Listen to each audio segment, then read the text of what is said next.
আরাফার দিনে 4টি গুরুত্বপূর্ণ আমল আপনি মিস করবেন না। এই 4টি আমল যদি আপনি করতে পারেন তাহলে আরাফার দিনের ফজিলত আপনি পেয়ে যাবেন। আরাফার দিন হচ্ছে এমন দিন যে দিনে দোয়া করলে আল্লাহ তাআলা দোয়া কবুল করেন। আরাফার দিন হচ্ছে যত দিন আছে বছরের ভিতরে সর্বশ্রেষ্ঠ দিন হচ্ছে এই আরাফার দিন। জিলহজ মাসের 9 তারিখ, এই জিলহজ মাসের 9 তারিখে সকল হাজী সাহেবরা দেখবেন আরাফার ময়দানে চলে যায় এবং সেখানে তারা আল্লাহর কাছে দোয়া করে।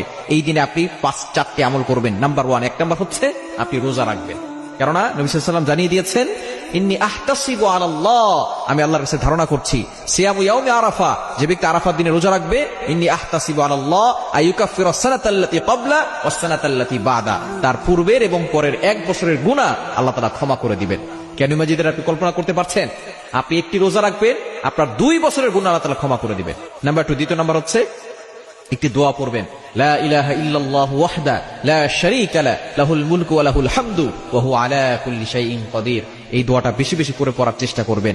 এবং 3 নাম্বার হচ্ছে আপনি ইফতার করানোর ব্যবস্থা করবেন। যেহেতু অনেকেই এই আরাফার দিনে রোজা রাখার চেষ্টা করে, আপনি যতটুকু পারেন ইফতার করানোর চেষ্টা করবেন। তাহলে কি হবে, সে ব্যক্তি রোজা রেখে যে সওয়াব পেয়েছে, আপনি যাকে ইফতার করিয়েছেন সম্পূর্ণ সওয়াব সেও পাবে এবং আপনাকেও আল্লাহ পাক রব্বুল আলামিন সেই রোজা রাখার সওয়াব আপনার আমলনামায় দিয়ে দিবেন এবং তার রোজা থেকে বিন্দু পরিমাণ কমানো হবে না। এটা হচ্ছে 3 নাম্বার আমল, আপনি ইফতার করানোর চেষ্টা করবেন। এবং 4 নাম্বার হচ্ছে আরাফার দিনে আপনি দোয়া করবেন। কেননা এই দিনে দোয়া করলে আল্লাহ তাআলা দোয়া ফিরিয়ে দেন না।